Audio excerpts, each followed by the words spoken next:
আসসালামু আলাইকুম প্রিয় প্রবাসী ভাই বোনেরা, আমরা বিগত দিনে একটি ভিডিও দিয়েছিলাম যেখানে বলেছিলাম আসিফ নজরুল স্যারকে যে 24 ঘন্টার ভিতরে যদি পদত্যাগ না করে তাহলে আমরা প্রবাসীরা অ্যাকশনে যেতে বাধ্য হবে। সম্মানিত ভিউয়ার্স, আমাদের সর্বশেষ কথা সেটা হচ্ছে কি, যদি আসিফ নজরুল স্যার এখনও সেখানে বলবৎ থাকে প্রবাসী মন্ত্রণালয়, আমাদের এই মাসের ভিতরেই রেমিটেন্স কার্ড এবং পেনশন দাবিটি মেনে নিতে হবে।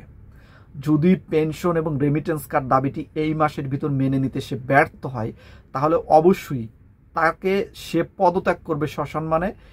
এটার ভরসা আমরা করব না, আমরা তাকে পদত্যাগ করতে বাধ্য করব।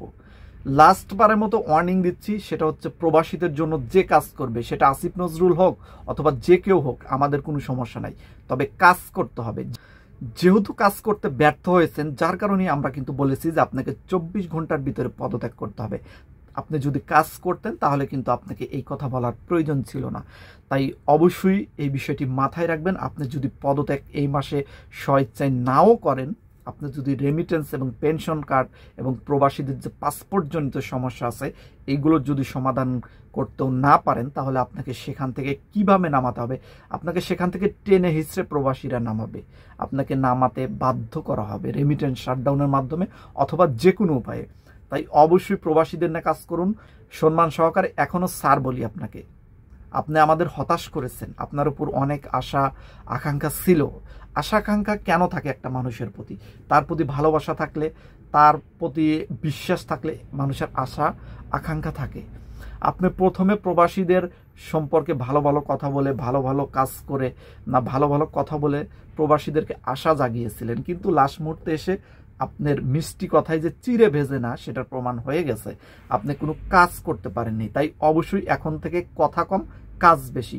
প্রত্যেকটা সপ্তাহে আপনার প্রবাসী মন্ত্রণালয়ে অফিস করতে হবে এবং সেখানে কি হচ্ছে না হচ্ছে এগুলো আমাদেরকে জানাতে হবে, ব্রিফিং করতে হবে। এগুলো আমাদের দাবি, কারণ আমাদের 2 কোটি প্রবাসীদের জন্য একটা মন্ত্রণালয় আছে বা করা হয়েছে, এবং সেখান থেকে যদি কার্যকারিতা না আসে তাহলে কিন্তু এটা খুবই দুঃখের বিষয়। তাই অবশ্যই জোরালো ভিত্তিতে বলতেছি, আপনারা দ্রুত সিদ্ধান্ত নিন এবং দ্রুত কাজ করুন। আমাদের রেমিটেন্স কার্ড, পেনশন এই মাসের ভিতরেই লাগবে। এই মাসের ভিতরে না যদি আপনারা না করতে পারেন তাহলে অবশ্যই কপালে দুঃখ আছে। গতকালকে বা পরশুদিন দেখলাম যে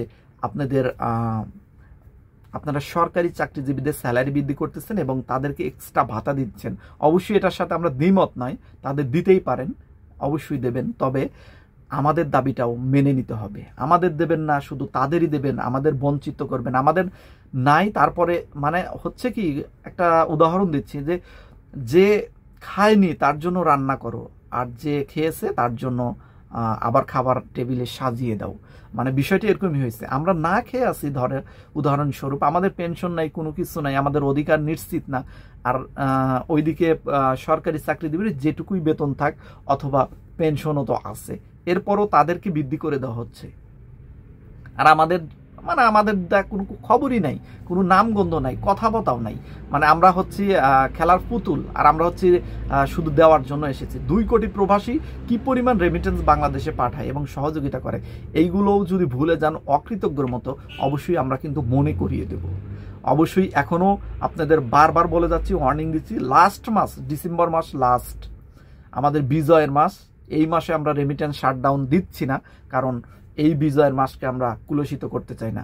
আমরা জানুয়ারি থেকে কিন্তু দেখিয়ে দেব, অবশ্যই দেখিয়ে দেব। এখন থেকে আমরা প্রস্তুতি নিচ্ছি। আপনারা যদি রেমিটেন্স কার্ড, পেনশন, অল্প টাকায় বিদেশ, এইগুলো বিষয় নিশ্চিত না করতে পারেন, সত্যি আপনাদের জন্য প্রবাসীরা খুব ভয়ঙ্কর রূপে প্রতীয়মান হবে। তাই অবশ্যই এই বিষয়টি নিয়ে বি কেয়ারফুল। আজকের মতো বিদায়, সবাই ভালো থাকবেন প্রবাসী ভাইয়েরা। আল্লাহ হাফিজ।